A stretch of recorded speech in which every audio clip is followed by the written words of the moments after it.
বিয়ের 12 বছর পরে কমলবাবুর একটা পুত্র সন্তান হয়েছে। এই দীর্ঘ 12 বছর অপেক্ষা করতে করতে কোনো সন্তান আদি হচ্ছিল না বলে বাড়িতে খুব অশান্তিও ছিল।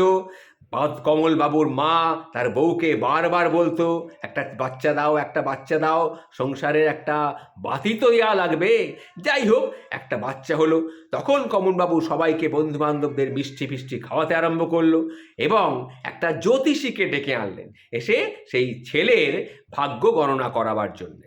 তখন জ্যোতিষী এসে ভাগ্য গণনা করে বলল, আপনার এই ছেলে যখন আপনাকে বাবা বলে ডাকবে তার 6 মাসের মধ্যে কিন্তু তার বাবা মারা যাবে।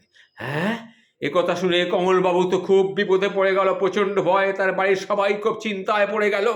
তখন তার বউ বলল, না না, এসব কিচ্ছু হবে না, তুমি কোনো কিচ্ছু চিন্তা করো না, আমি তো বলছি কিচ্ছু হবে না।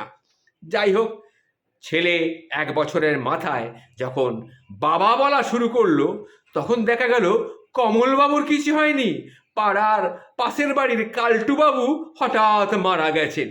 তখন তার বউ বলছে, দেখলে তো, আমি তোমাকে আগেই বলেছিলাম এসব বাজে কথা, জ্যোতিষীদের এসব কথা একদম বাজে কথা, তোমার কিচ্ছু হয়নি, দেখতে পাচ্ছ ও বাবা বলছে, অথচ তুমি বেঁচে আছো। কি বলেছিলাম না?